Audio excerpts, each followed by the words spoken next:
Welcome to the Build on Beauty podcast, where beauty is born skin deep. Now, here's your host, author, speaker, entrepreneur, Cornell Jermaine.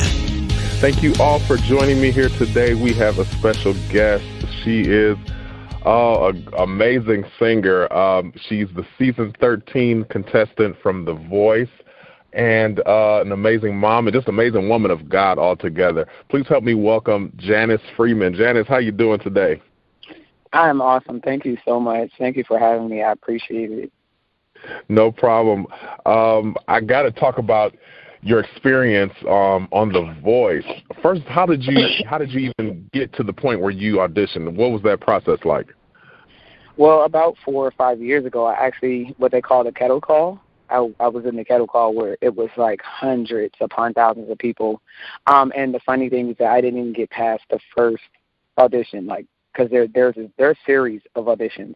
So, and even after, even after I was on Sunday Best, I just kind of promised I would never do the competition type thing again. So again, here I am. I went to the cattle call, didn't get past the first audition, so I just kind of went on with my life like I always did. I always was a singer and stuff like that. I did a couple of events for who became a friend of mine. His name is Lamont Leaks, and he didn't know that he was one of the talent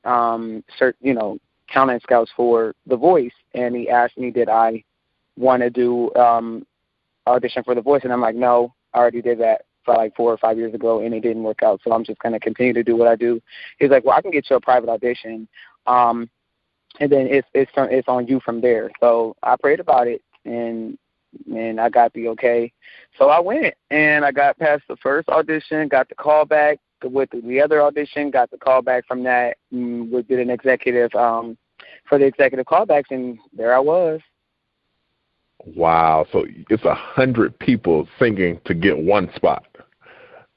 The process and how it does. So it goes from 60,000 to 100. Then that's where the blind audition starts, and it's 40. I think it's 40.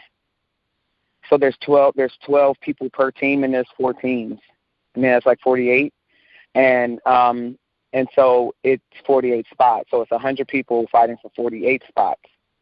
Because again, like I said, it was 12 contestants per team, and it was 4 coaches. Wow.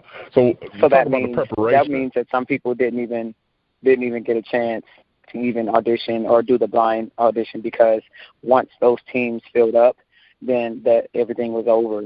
We got into the series for The Voice. That's amazing. Now, talk about the preparation when you get through, you cut through all of the auditions, and now you're getting ready to go on stage. What was that moment like for you? Oh my gosh, I was scared out of my mind. We basically, because they sequester you, they have you come to the hotel, and you practice, you rehearse, you go through a series of meetings and things like that. So you're kind of preparing, but it doesn't really prepare you for when you actually are standing there before the doors open and you go on stage. That moment right there, I think that was the scariest moment of my life. Where the adrenaline and anxiety kind of went through my body. I thought my chin was never going to stop moving. And it wasn't that I didn't feel that I was worthy to be on stage or to think that I wouldn't get a chair turned, but there's always that place that I always like to stay in, where there's a humble state. You never know. Now, I know what I desire. I know what I want, and those things I speak, but you just never know what happens, you know what I mean? And besides, I'm like, this is The Voice.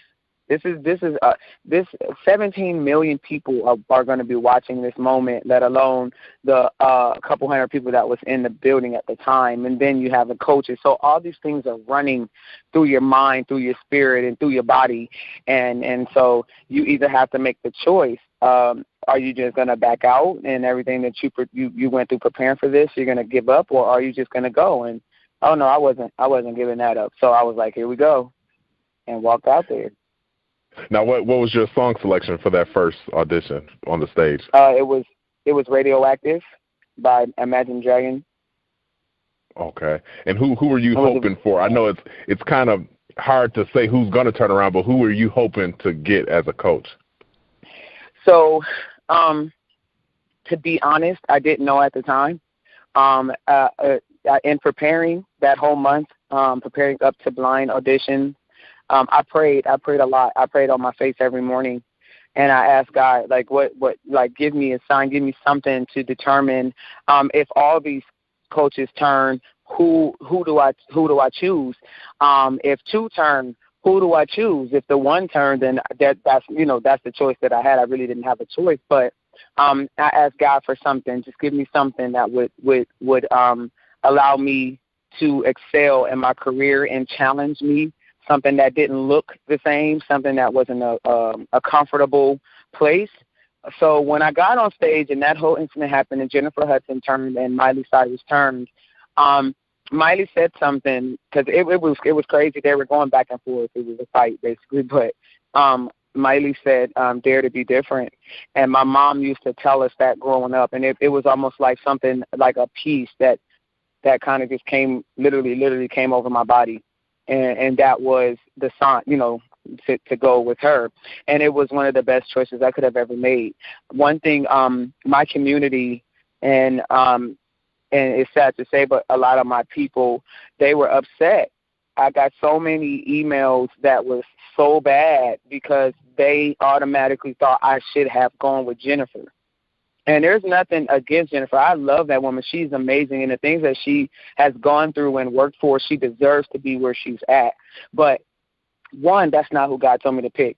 But two, I've always been the type that in my uncomfortable moments, in my times that I with my illnesses and stuff like that, things that were scary, but I learned who I was. I learned how strong I was. I learned who or how weak I was and what weak areas I actually had, so I can work on those things. And it's always in the unknown that has your greatest accomplishments, and it really builds you up. So Jennifer Hudson, she looks like me. We have big voices, and we kind of go through the same thing. But Miley, we don't look alike. We don't come from the same walks of life, and that way, not saying that I couldn't have learned from Jennifer, but there's so much and so many things that opened up in my life because I sat next to her, and we became really close and stuff like that. So it opened up my eyes to other perspectives that I believe I wouldn't have had the opportunity had I gone with Jennifer. Like I said, I'm going to work with her,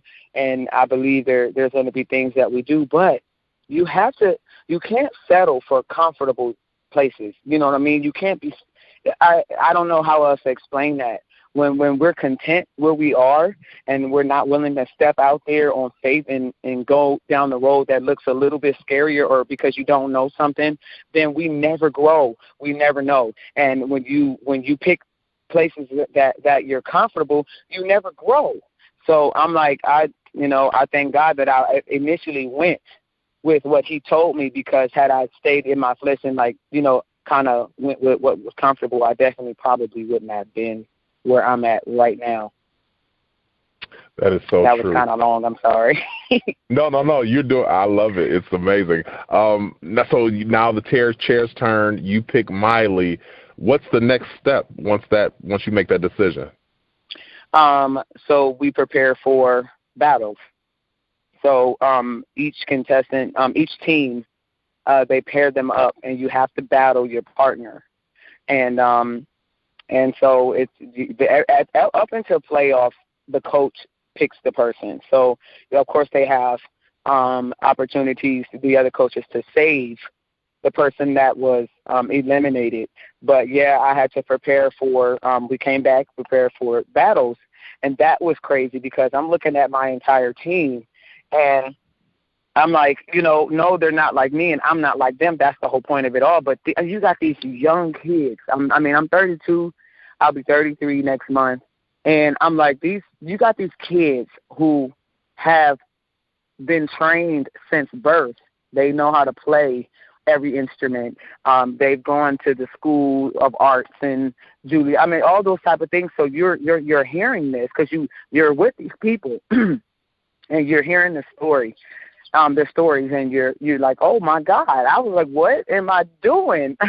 I don't have any training. I never did. I don't play any instruments. I didn't go to Juilliard. I didn't do any type of things. So I'm like, what if they're basing it off of technique? What if, all I knew is that I'm going to give everything like I've been giving long before the voice. I can't get on stage and not give 2,000%. So I'm like, God, look, I know what I desire and I know what I speak, but I also want you to be seen in me. So regardless of what happens, I'm going to give everything, because if I don't, I'm going to be mad.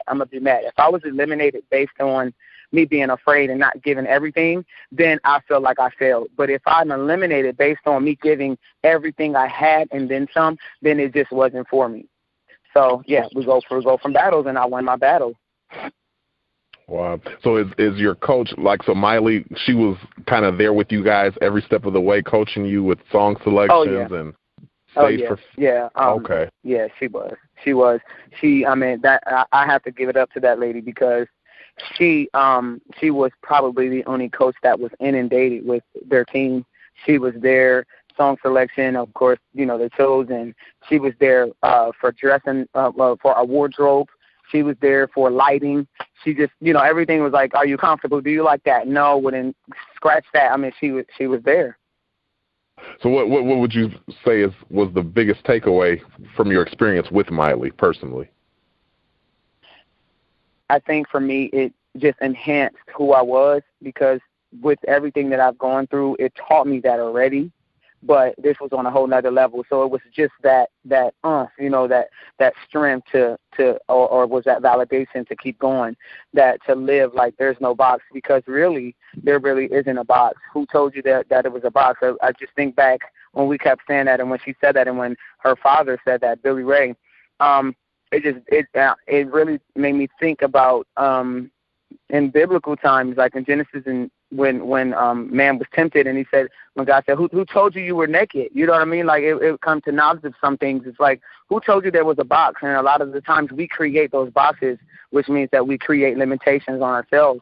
And it's like, whoever told you that? Like, now that you've made that in your mind and in your world, now you have this limitation. You need to remove it. So that was my biggest takeaway. Like, you live, take the box out, get outside of it. Like, remove the limitations on yourself. Speaking of limitations, many may or may not know that you had some health challenges. Talk about that and talk about that process and how you did not allow those things to stop what God had put in you. I was it's been a long life journey at this point. At 7, I was diagnosed with kidney failure.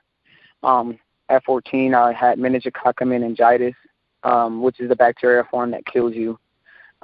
It had my body was already dying because rigor mortis had already set in. At 21, I was diagnosed with lupus and cancer, and I live with lupus today. So it's, you know what, I can't take credit for anything outside of that. It was all God and Him giving me strength and Him keeping me in those scary, dark times, the times where I literally was about to transition, because it's been really bad. And every single surgery, because I had lots of them, numerous amounts of them. And but today I'm thankful for it, because this is where I can take credit as a human being, that I just refuse to allow someone's diagnosis to say that my life is ending. And I refuse to believe that God would allow this to happen unto death. A lot of the times, us as human beings, we don't realize the power that we possess as human beings. God made us that way. We just don't believe it, and we don't execute it.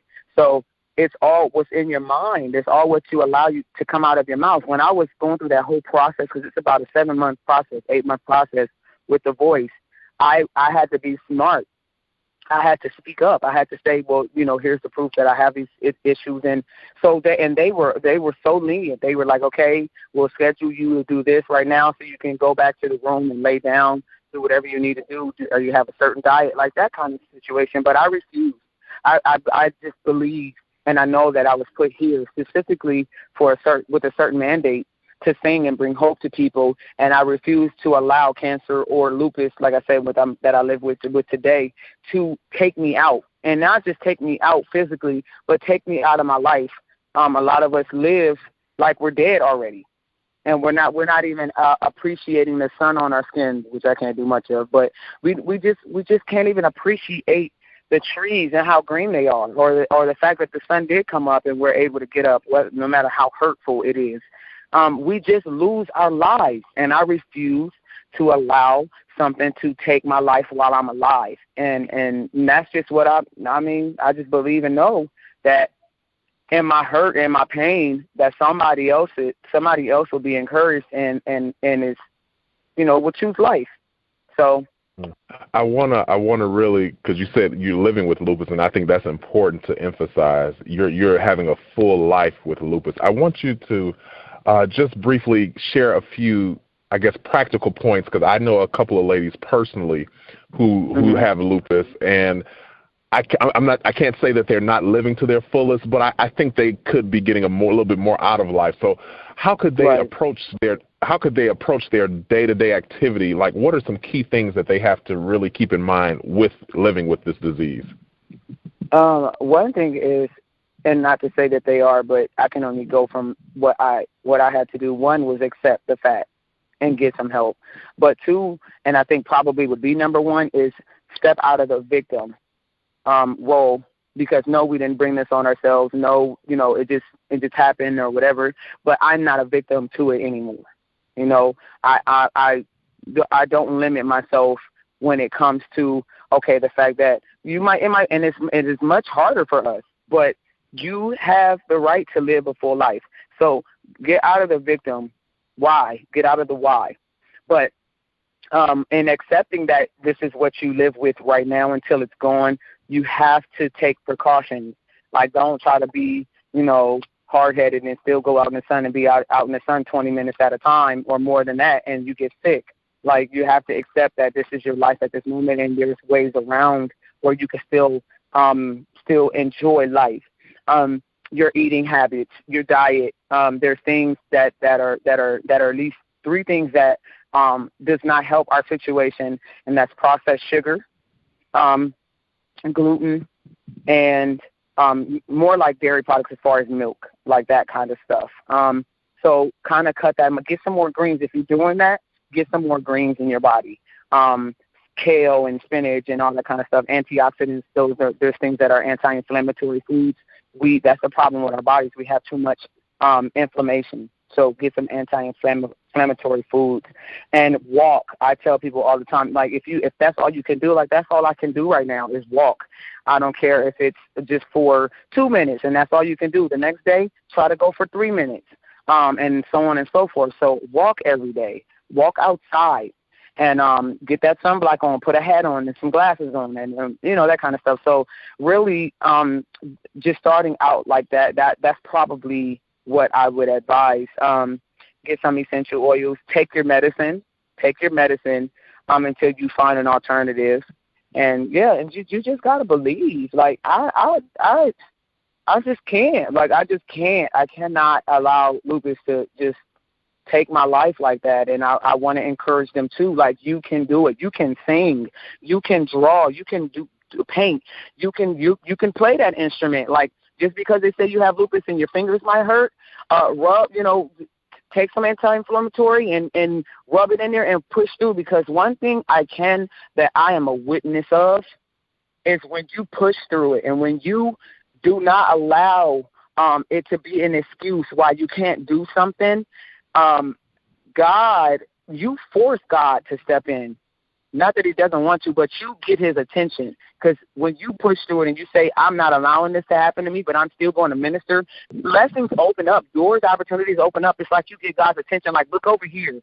And he has no choice but to pour in on your life. So push. Don't do things that'll help you, but push. What is, I guess, next for Miss Janice Freeman? I know you didn't make the full round of The Voice, correct? I made it top 11. Top 11, okay. So yes. What is your next move? Because I believe, honestly, And I tell people this when they talk about these shows and people going on like The Voice and American Idol. I say a lot of times it's the people that don't win that really make great careers. You know, what do you have up next? What's up your sleeve? What you got going on next? Oh, I have some really great things that I can't even speak about. But let's just say new music, tours, and those things that I speak. Just sold out tours, a lot of shows, and just get ready because it's gonna pour in like a flood. I do have a single out that I did in partnership with Carnegie Hall. It's called Wildest Dreams. It is on iTunes. And I have some material out that's my own that I released independently. So I mean, it's a lot. It's some new music. There should be an announcement within the next month that I can actually publicly share. So hopefully you'll have me back and I can make that announcement here. And, just more of Janice. Absolutely. Well, I am happy for you and excited about all that God is doing in your life.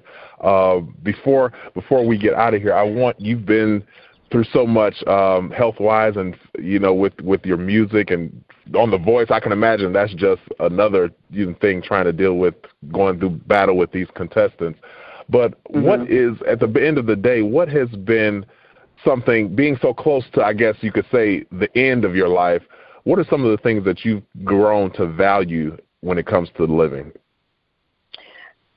The fact that I can blink and taste and smell and hear and see and wiggle my toes and walk and go to the restroom on my own and feel the heat on my skin and be able to taste food and digest it by myself. It's those things. It's not even things that the fact that, where we're taking trips and touring and making a living. It's not even that. It's those things. The fact that I can hug my child another day, see her grow. And like I said, the fact that I have all the activities of my body, and it was a point in time where I didn't have that. I couldn't go to the restroom on my own. I couldn't walk on my own. I couldn't move my fingers. Everything that I would try to hold in my hand would fall to the ground and splat. I mean, it was really, really bad. I couldn't go to the restroom on my own. So it's those things. It's the bare necessities of my life, and that is the fact that I can talk to you and I can think and I'm not crazy, because there was a time too that I couldn't even remember anything. So I would advise people to take more of an appreciation in the fact that you got up, and you got up and put your own feet on the ground, and you could feel the hot water when you wash up, those type of things. So yeah, it's those things that matter to me now I didn't really, that was more of a subconscious thing growing up. Wow. Like India.Arie said, she said it's the little things. Yes, wow. It is. I appreciate you joining me. Listen, I'm going to put you on the spot because I know I can. Give us just a little bit of something before we go.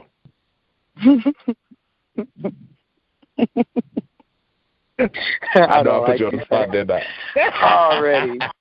Already. I have a song called You. That's also on iTunes. It's called You. It's something I wrote to God, and I've been singing it everywhere. But it just, the chorus goes, it's all about you, you, you, you, you, you. Your sacrificial blood's the glue, glue, glue, glue. And it's me on my knees, say, me on my knees, in all of you. Said it's all about you. You got it. You are the voice. It's official. Janice, thanks so much for joining me. Well, this has been the Build on Beauty podcast, where beauty is born skin deep. I'm your host, Cornell Jermaine. Until next time, let your soul be made whole. Take care. Thank you for listening to the Build on Beauty podcast. For more information about our host, please visit cornelljermaine.com.